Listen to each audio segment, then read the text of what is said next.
I'm Tyler Robertson, and this is Gamepad. If you were hanging out under a rock this past week, you may have missed a good amount of video game news, as it was E3, the biggest convention of the year for games. And while it was maybe a tad disappointing compared to the last few years, there were still a ton of new games announced, and there looks to be a lot to look forward to. This week, instead of going through individual stories like we usually do, I thought we'd do a recap of all the big announcements from the big publishers and first parties. We'll go in order of press conferences, so first up, EA. For years, EA press conferences have been a bit of a drag for most of us, talking about sports games and inviting celebrities to come on stage that don't know anything about their games. But recently, their conferences have become much more interesting ever since they nailed down that Star Wars license and started featuring one of their indie projects from their EA Originals program.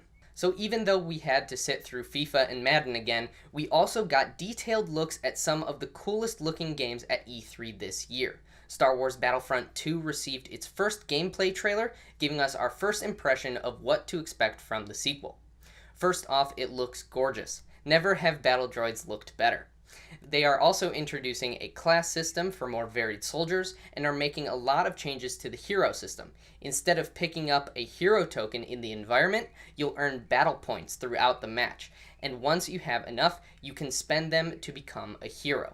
If you don't want to wait that long, there are also going to be special troops, like the Jet Trooper and the Super Battle Droid, that will cost points, but not as much as a hero. EA also said that all Battlefront 2 DLC will be free, so that's pretty awesome. A game called A Way Out was the EA original this year. It's being made by Hazelight Studios, which is comprised of some of the talent behind Brothers: A Tale of Two Sons, and is a split-screen co-op game about two guys trying to escape from prison.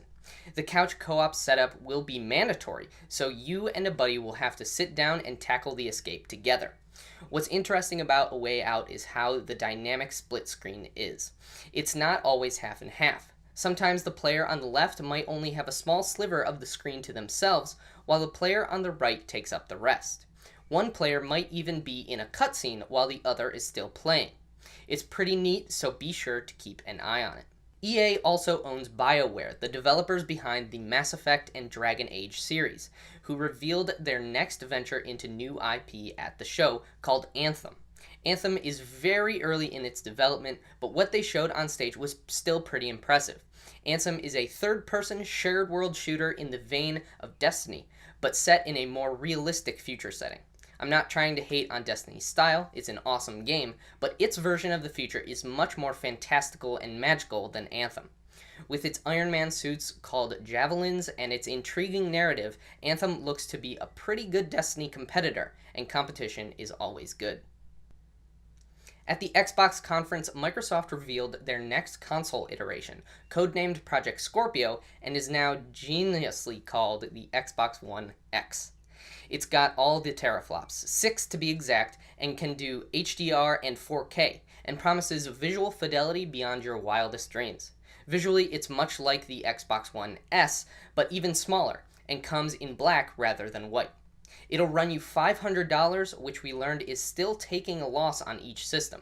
All Xbox One games, as well as any backwards compatible games from Xbox 360 or the newly announced OG Xbox games, will play on the Xbox One X, and all will get a visual boost from the system. Xbox One X will be on shelves November 7th. After that, head of Xbox Phil Spencer went on to reveal a release date for the hotly anticipated Cuphead, which will arrive on September 9th. The hotly rumored Ori and the Blind Forest sequel, now known as Ori and the Will of the Wisps, as well as the hotly leaked Assassin's Creed Origins. Bethesda was up next, and while their conference was short, there was a lot packed in. They started off the show by announcing that Doom and Fallout 4 will both be coming to VR later this year. The Evil Within 2 received a menacing reveal trailer with loads of creepy white ghost monsters that pull you into a different virtual world. I'm not kidding. The Evil Within 2 is out October 13th.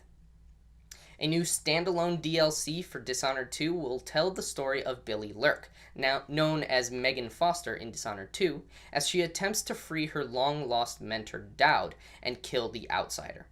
A CGI trailer for the expansion shows Billy taking on enemies with her new cybernetic arm made from pieces of the Void itself, and using her new Displace ability, which allows her to set a marker in the world and return to that marker at any time. Death of the Outsider will cost $29.99 and will be out September 15th. Hinted in last year's opening sequence to the conference, something called the New Colossus was shown, which everyone determined to be a sequel to Wolfenstein: The New Order. It's pretty obvious, but yes, everyone was right, and Wolfenstein: The New Colossus was revealed on the Bethesda stage.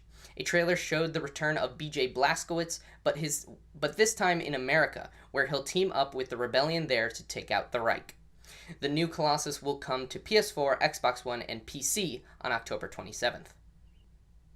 Ubisoft conferences tend to be pretty drawn out and slow, but this year it was actually pretty tight. They started off the show with the Mario and Rabbids Kingdom Battle, which actually turns out to be an XCOM light of sorts, where it's turn-based and strategy-oriented. It actually looks like fun. They also showed off some Far Cry 5, introducing a new mechanic where you can give orders to friendly characters and animals who will help you out in different ways. South Park: The Fractured But Whole got a release date of October 17th, as well as a new mobile game called South Park Phone Destroyer, which will come out alongside The Fractured But Whole. The Crew 2 was also announced with an ambiguous early 2018 release date.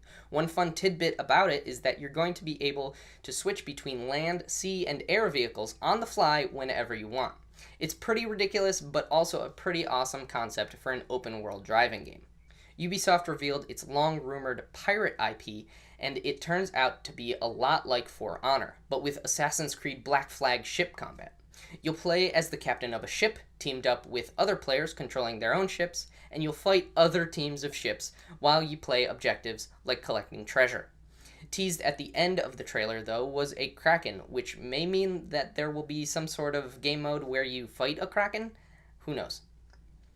The one more thing Ubisoft decided to go with was the announcement of Beyond Good and Evil 2, a game that's been rumored for 15 years. All we got was a CG trailer, but at least we know it still exists. Beyond Good and Evil 2 will be a prequel, despite the name, before the protagonist of the first game was even born. It's in the very earliest stages of development right now, so don't get too excited, but again, it is nice to know that it's being worked on. The Sony conference began with brand new gameplay of Days Gone, the zombie RPG coming to the PlayStation 4 on December 29th. The brutality that is Days Gone was shown off in all its drab and deteriorated glory, and it showed us just how intense the Freakers actually are. The first DLC pack for Horizon Zero Dawn was revealed, called The Frozen Wilds, which will have Aloy venturing into the cold to find out even more about the civilizations of the past. The Frozen Wilds will release sometime this year. Sony spent a good while announcing new games for their PlayStation VR headset, including Moss, where you control a little mouse and help her get through a mystical and dangerous world, and the others being a Final Fantasy fishing game called Final Fantasy XV Monster of the Deep, and two games from developer Supermassive Games, one being The Inpatient, a horror game and prequel to Until Dawn, and Bravo Team, a first-person shooter. The world reveal of Call of Duty World War II's multiplayer was shown on the Sony stage, although it didn't reveal too much. We got to see how good the game looks, and also got to see the lack of swastikas on the German soldiers, because why be true to history, right? A new character was shown in a trailer for Quantic Dream's Detroit Become Human. His name is Marcus, and he is one of them. An android, that is, and it seems he will be the leader of a protest group fighting for android rights. Your decisions will either lead you down the path of peaceful protest or violence.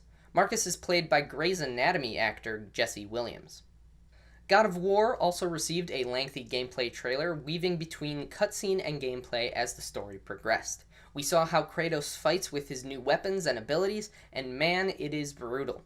We also got a taste of the humor in the game as they come across the Norse serpent that encircles the earth, but when Kratos taunts him, we learn he doesn't want to fight, but rather to help Kratos and his son out. Shadow of the Colossus will be making a comeback as Bluepoint Games announced on stage on Monday. It will feature new controls for a modern controller, but will largely remain the same game, which is a good thing. Sony closed out the show with a gameplay trailer of Insomniac's upcoming Spider-Man game, now just called Spider-Man. The trailer showed off an agile Peter swinging through New York City with ease. He fights through a crowd of goons atop an in-construction building and pulls off some crazy Arkham-like moves using a combination of punches, web slings, and proximity web mines, but with a few quick-time events that trigger the cool moves and things like using the environment to take down enemies. The villain of the game was also revealed. Mr. Negative, a somewhat obscure enemy from the Spider-Verse, will with the ability to harness the negative zone and use it as a weapon, will be your main opponent. Nintendo was the last to go, as they usually are, but this time they brought the fire. Metroid Prime 4 was announced to be in development for the Switch, alongside Metroid Samus Returns for the 3DS, and a full-fledged Pokemon game developed by Game Freak will be coming to the Switch as well. A new Kirby game was also announced for Switch, simply called Kirby, and a new Yoshi platformer was revealed that features a diorama-looking environment and the ability to move between the background and foreground. Nintendo capped their tiny 30-minute show-off with Super Mario Odyssey, giving us a bunch of new gameplay from a few of the worlds that Mario will be traveling to on his journey. New mechanics for the hat, called Cappy, were displayed, like using it as a platform to make larger jumps, using it to possess enemies and NPCs for a while, and throwing it for long-ranged attacks. And that's it. That's the big wrap-up. Obviously, there was a lot of detail we couldn't cover here, so make sure to do your own research into your most anticipated games of E3. For my most anticipated games, be sure to check out my new show, Tyler Games Show, starting on Tuesday. The first episode will cover just that. I'm Tyler Robertson, and this has been Gamepad.